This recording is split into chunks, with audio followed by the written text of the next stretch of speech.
Demokrasi sejatinya sudah mati di negeri Wakanda ini. Bener deh, demokrasi yang memberi arti dari rakyat untuk rakyat dan oleh rakyat sudah musnah lama dalam 20 tahun ini. Demokrasi di negeri ini adalah milik oligarki, bukan milik rakyat. Demokrasi di negeri ini sudah merupakan sarana bisnis untuk menjadi lebih kaya bagi kelompok oligarki dan pemodal besar. Jadi, sewaktu para analis politik mengatakan biaya nyapres di Indonesia sekitar 9 triliun, hal ini sangat benar dan sangat bisa dipercaya. Sungguh, siapa di negeri ini yang punya uang 9 triliun untuk nyapres? Prabowo, Anies, Ganjar, nggak ada yang punya. Bahkan 3 kali Prabowo kalah karena nggak punya duit sebesar itu dan tidak didukung oligarki yang punya duit sebesar itu. Jadi sampai kapanpun Indonesia hanya bisa melahirkan pemimpin yang dimiliki oleh oligarki. Karena semua lini dari partai hingga rakyat dan semua sistem harus dibeli dan diatur oleh yang punya kapital. Ketentuan 20% presidensial threshold adalah awal matinya demokrasi di Indonesia. Artinya apa? Untuk mencapai ketentuan 20% saja harus merangkul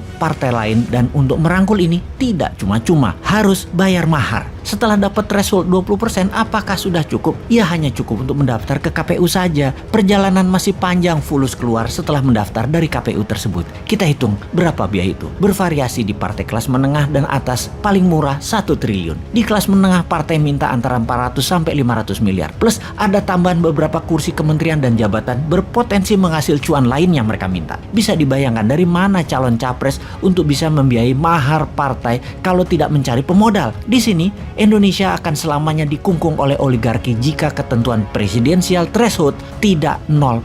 Dengan ketentuan 0%, siapapun bisa maju tanpa harus tergantung dukungan partai. Dan ini bukan yang dimaui politikus yang menunggu bayaran oligarki. Setelah mempunyai perahu partai, maka tugas penting berikutnya adalah mengamankan suara. Harus punya banyak saksi, harus punya banyak duit untuk membayar uang operasional para saksi, agar para saksi itu terus-menerus menjaga kotak suara dari tingkat kampung, kelurahan, kecamatan, kabupaten, provinsi, hingga ke KPU pusat. Panjangnya jalur kotak suara untuk mencapai pusat ini membuat surat suara, terutama yang paling rawan pada saat kotak suara, sampai kecamatan ke atas karena bisa diubah atau diganti. Lalu bagaimana agar uang untuk saksi bisa dikecilkan dan surat suara tidak bisa diubah? Maka seharusnya pemilu, pilpres, pilgub, pilbub, pilwal, semua harus memakai sistem blockchain yang sampai kapanpun tidak akan pernah terjadi atau bisa terjadi selama oligar mengendalikan kapital-kapital modalnya. Jadi, mengapa ongkosnya nyapres mahal sekali? Karena untuk bayar mahar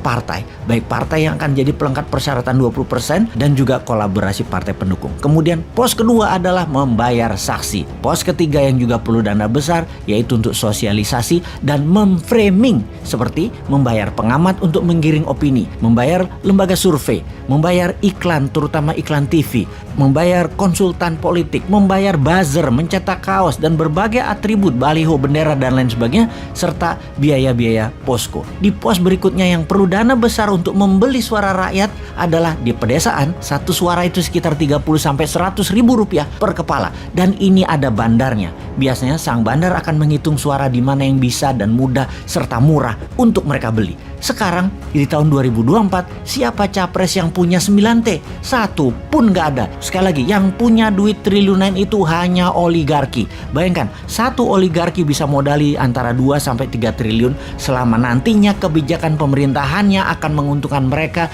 yaitu balik modal plus laba. Ya bayar 9T itu. Bagi oligarki, biaya capres yang hanya 9 triliun itu kecil. Jadi, sungguh demokrasi sudah mati di Indonesia ini, yang dibikin oleh pejabat yang berkuasa dalam 20 tahun terakhir ini bersama oligarki. Juga, mulai sekarang kita bisa jelas melihat yang anti threshold 0%, mereka adalah yang anti demokrasi dan mereka adalah agen oligarki apapun alasan mulutnya mengatakan. Singkatnya, mereka antek oligarki. Kalau benar mau demokrasi menang, jadikan threshold 0%, pastikan blockchain sebagai hitungan alat suara, lalu menangkan New Mind di 2024 karena Bosman tidak akan terbeli oleh oligarki. Di kantongnya ada 11.000 triliun.